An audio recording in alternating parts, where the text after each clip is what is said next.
Silakan subscribe Cerita Cinta YouTube channel. Terima kasih. Beberapa saat kemudian, setelah berhenti di beberapa pos dan mengumpulkan banyak misi, sekarang mereka sudah di pos terakhir dan 50 meter dari mereka berdiri, beberapa tenda sudah terpasang. Baru tiba, Winda menatap danau biru yang menakjubkan. Matanya hampir tidak berkedip. "Indah ya?" tanya Kavi yang berdiri tepat di belakang Winda. Winda yang tidak sadar hanya mengangguk. Matanya tidak bisa beralih dari pemandangan di depannya yang amazing tersebut. "Ini mah keren banget," seru Winda. "Belum pernah ke sini." Winda menggeleng pelan. Kemudian ia sadar siapa yang mengajaknya bicara. Spontan Winda beringsut. Ia minggir beberapa langkah. "Ini bocah deketin aku mulu, heran deh." Batin Winda tidak suka, sebab dalam kepalanya, Kavi hanya pegawai yang suka main-main sama atasan. Ia kurang respek dengan Kavi sejak awal, membuatnya menatap Kavi dengan sebelah mata sampai sekarang. "Sini, ikut aku. Ada tempat bagus banget, lebih dari ini." Tanpa izin, Kavi langsung saja menarik lengan Winda. Mau dibawa kemana? Lepasin." "Dah, nurut aja. Tenda kamu juga udah disiapin anak-anak." "Astaga, anak ini." Winda hanya berakhir dengan ngedumel, ngomel-ngomel dalam hati. Akan tetapi, matanya langsung berbinar-binar saat melihat pemandangan yang sangat indah. Ini adalah pemandangan yang sering ia lihat di kalender dan website Cina. Pemandangan asri, indah, percikan air yang jernih dan sangat segar. "Ini gila, ini wonderful banget, sumpah." Kavi menikmati ekspresi kekaguman wanita di depannya. Entah mengapa, ia sepertinya menemukan sosok yang sefrekuensi. Bukan silau ketika melihat tas branded, Winda silau karena pemandangan indah yang baginya ini cukup sederhana. "Kupikir kau cewek matre," desis Kavi dalam hati. Serak-serak, momen mereka terganggu karena seseorang datang memanggil. Kavi," teriak Gilak. Astaga, ini orang tidak bisa lihat teman santai sejenak. "Ya," jawab Kavi kemudian mengajak Winda untuk balik. "Bentar, aku ambil foto dulu." Jangan." Kavi langsung merebut ponsel Winda, membuat wanita itu kaget. "Why, kenapa?" Dahi Winda langsung mengkerut. "Jangan ambil foto di sini, kawasan terlarang," bisik Kavi dengan wajah serius. Tiba-tiba, bulu-bulu halus Winda langsung meremang. "Kamu cuma bercanda kan?" Kavi menggeleng. "Aduh, kok merinding gini?" batin Winda kemudian langsung mendekat kepada Kavi. "Kena loh." Kavi langsung sumringah. Ia kemudian memegangi lengan Winda dan meninggalkan kawasan indah yang terdapat di balik semak dan pepohonan yang menjulang tinggi tersebut. "Dari mana aja kalian? Dicariin dari tadi," celetuk rekan kerja Winda dan juga Kavi. "Kalian pacaran ya?" tebak teman Winda, si ratu gosip di kantor. Kalau sampai dia sebarin gosip aneh-aneh, bisa-bisa Bu Venita beneran motong uang bonusku, desis Winda kesal. Winda menggeleng keras. "Bukan, dia bukan tipeku," ujar Winda membantah tuduhan teman-temannya. Kavi langsung masam. "Cie, terus tipe kayak apa sih yang membuat Winda jadi jomblo tahunan?" ledek teman Winda, tapi dengan nada bercanda. "Udah, kalian cocok kok," timpal Gilang dengan senyum meledek ke arah Kavi. "Aku gak suka pacar orang," celetuk Winda. Seketika semua mata tertuju pada sosok Kavi yang tertegun. "Sial," batin Kavi mengumpat. Setelah obrolan receh yang membuat Kavi masam, mereka semua kemudian bersiap-siap kembali ke tenda masing-masing. "Win, dari mana?" tanya rekan tim Winda yang tadi sibuk menyiapkan segala sesuatu, harusnya bersama Winda.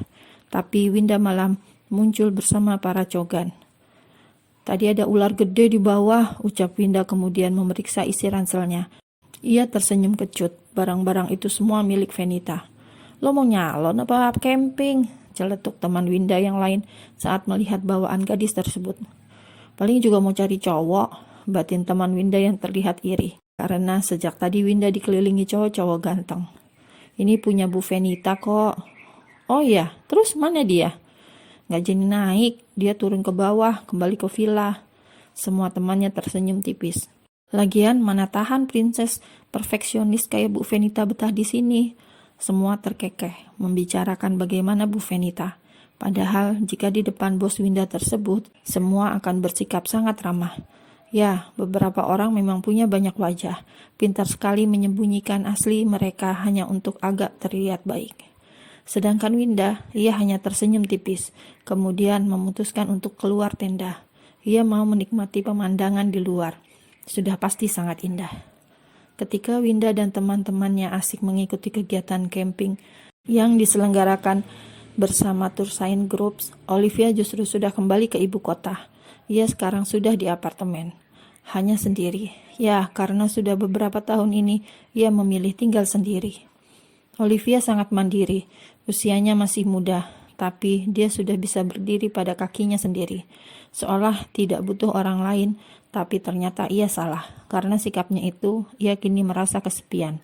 Apalagi setelah apa yang ia alami. Kehilangan janin yang bahkan baru ia tahu 2 hari lalu. Wanita itu juga masih syok. Ia baru tahu hamil saat akan berangkat ke villa kemarin. Bingung, gelisah, pikirannya kalut. Ia pikir akan memendam rahasia itu sendiri. Toh mereka sama-sama mabuk. Tapi ia tidak mengira malam itu tertinggal benih yang sudah tumbuh dalam rahimnya. Jelas Olive diliputi rasa kegalauan yang besar. Bagaimana ia akan mengatakan pada Arjun kalau dia hamil, sedangkan ia sebelumnya mengatakan tidak ada apa-apa antara mereka berdua. Lalu bagaimana dengan mama dan papanya? Tertekan dengan apa yang menimpanya sekarang, Olivia hanya bisa menangis dalam diam, menutup mulutnya agar tidak mengeluarkan suara. Tok tok tok. Ketika dia sedang hanyut dalam rasa kepedihan, seseorang mengetuk pintu apartemen. Olive langsung bergegas mengusap wajahnya. Ia berjalan seolah baik-baik saja, padahal ada rasa sakit yang ia coba tahan. Klak, kenapa kau kemari? Batin Olivia yang terkejut terhadap orang yang berdiri di depannya. Aku dengar kau sudah kembali. Aku kemari hanya untuk mengatakan padamu, kau boleh cuti. Ucap Arjuna masih berdiri di ambang pintu. Wajahnya dingin, sama seperti sebelumnya saat di rumah sakit. Iya, baik. Kau boleh kerja kembali setelah pulih. Baik. Olive menundukkan wajah, menyembunyikan matanya yang sudah mulai berkaca-kaca. Keduanya diam untuk sesaat, sampai kemudian Arjun akan pergi. Masuklah, ucap Arjun kemudian berbalik. Olivia masih diam membeku. Setelah langkah kaki Arjuna tidak lagi ia dengar, barulah ia masuk ke dalam apartemen. Ia mengusap pipinya. Di depan pria itu, ia sama sekali tidak berkutik. Sekarang Olivia hanya bisa menangis. Trut.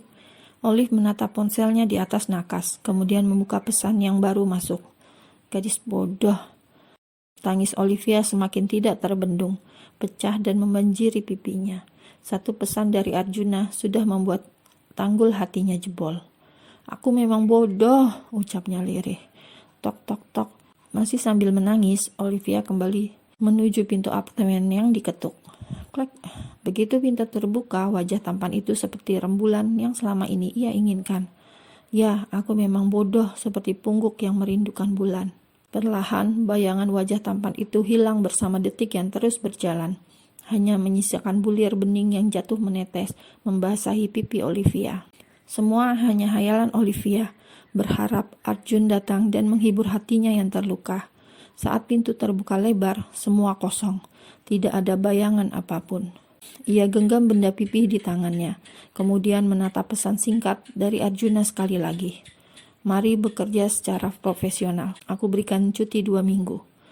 Terlalu berharap pada sang bulan, Olivia jatuh dalam kecewa yang ia ciptakan sendiri. Merana sendiri, sakit sendiri, benar-benar sendiri. Villa Puncak. Rombongan peserta outbound sudah berkumpul dan kembali ke villa. Mereka sudah bersiap pulang ke ibu kota. Lusa akan kembali bekerja setelah libur 1 hari. Winda sekarang ikut rombongan bus. Ia duduk di sebelah Bu Venita. Sedangkan Kavi, ia ikut mobil bersama gengnya. Geng cowok-cowok jomblo yang selalu usil pada Kavi. Karena Kavi jadi bahan bulian setelah tahu punya pacar, malah TP-TP pada Winda. Gara-gara Winda, gosip Kavi punya pacar menyebar seperti ubi jalar. BTW, pacar lo siapa bro? Goda Gilang yang kepo. Setahu dia, Kavi tidak dekat dengan siapapun. Sial, umpat Kavi sebal. Ia pun hanya diam, tidak mengatakan apapun.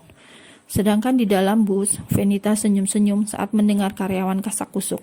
Mereka sedang membicarakan berondongnya, si Kavi. Mungkin karena selama outbound Kavi terlihat paling bersinar, jadi pria itu jadi pusat perhatian, terutama di kalangan karyawan wanita yang masih single. Aku tuh penasaran, ceweknya Kavi itu kayak apa? Win, kata anak-anak, lo tahu Kavi punya cewek.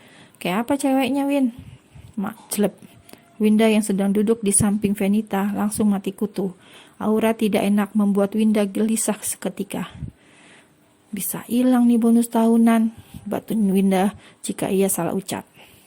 Cantik dan fashionable, jawab Winda cari selamat. Wah, tambah penasaran, anak mana? Model atau kantoran kayak kita? Pertanyaan itu muncul dari bibir karyawan yang paling usil dan selalu suka nebar gosip. Semua menunggu jawaban Winda, sedangkan Winda, ia tidak enak karena Venita terus menatap dirinya, seolah mengintimidasi. Awas saja kalau Winda salah ucap, mungkin ia akan dipecat oleh bosnya itu. Ada deh, pokoknya cantik banget. Seketika hidung Venita langsung kembang kempis. Wanita itu kemudian mendekatkan kepalanya pada Winda. Saya punya koleksi parfum baru beli dari Paris. Pulang dari sini buat kamu ya, bisik Venita dengan wajah merona. Winda merutuk kesal dalam hati kecilnya. Demi apa coba dia muji-muji bosnya itu? Astaga, uang bisa merubah segalanya. Winda pun tersenyum manis.